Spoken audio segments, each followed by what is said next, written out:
మీకు ఒక చిన్న ఎగ్జాంపుల్ చెప్తాను సార్. నేను పార్ట్ 2లో ప్రభాస్ గారి గురించి పార్ట్ 2లో ఇంట్రొడక్షన్ సీన్ ఉంటుంది. అది రథాన్ని లాక్కుంటా వచ్చేది. అది యాక్షన్ నుంచి కట్ చెప్పేంత వరకు కొద్దిగా లాంగ్ లెంత్ షాట్. అది కొద్దిగా లాంగ్ లెంత్ షాట్.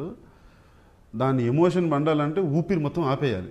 ఇక్కడ వెయిన్ వస్తుంది అన్నకి. అంత ఐస్లో ఆ ఇంపాక్ట్ అదంతా కనబడాలి. ఆ కనబడడానికి ఊపిరి బిగబట్టాలి. దాంట్లో ఊపిరి బిగబట్టి ఆ షాట్ చేయాలి. అది టెక్నికల్ రీజన్స్తో 8 సార్లు జరిగింది షాట్. 8 టైమ్స్ జరిగింది. ఇక్కడ నుండి అక్కడ వరకు ఊపిరి బిగబడతానే అలా షాట్ వెళ్తుంది. ఆ ఊపిరి అలాగే ఉండాలి. ఫస్ట్ టేక్ అయింది, సెకండ్ టేక్ అయింది. నేను చూస్తా ఉన్నా. ఇది ఒకసారి మనం కూడా చేసి చూద్దాం పక్కన పోయి నేను చేసి చూసిన. ఎంత అది నేను చేసిన తర్వాత నాకు అర్థమైంది. నా కళ్ళు తిరగడం మొదలైనవి. ఊపిరి బిగబట్టి అంతసేపు యాక్షన్ నుంచి కట్ వరకు ఉండేసరికి నాకు తిరుగుతూ ఉన్నాయి. నాకు ఇంత కళ్ళు తిరుగుతున్నాయి, ఆయన అట్లనే చేస్తున్నాడు అని చెప్పేసి నాకు అంత ధైర్యం లేదు. కళ్ళు మూస్తున్నాయి, మనం వెళ్ళలేం. నాకు టెన్షన్ పక్కన నుండి ఇలా చేస్తున్నాడు అని, కళ్ళు తిరుగుతున్నాయేమో అని.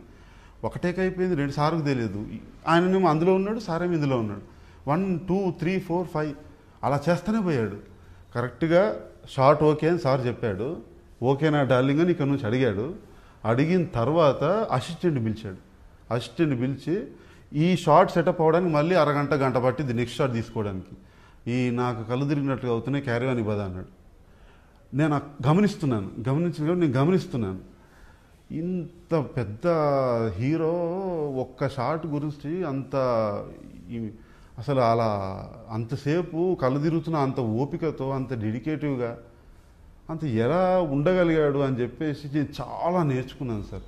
నేను అన్న దగ్గర నుండి ఎంత నేర్చుకున్నానంటే సినిమా పట్ల చాలా నేర్చుకున్నాను. ఆ హార్డ్ వర్క్ కానీ ఆ డెడికేషన్ బాగా నేర్చుకున్నాను. నేను ఓర్చుకునే తత్వాన్ని బాగా నేర్చుకున్నాను. అది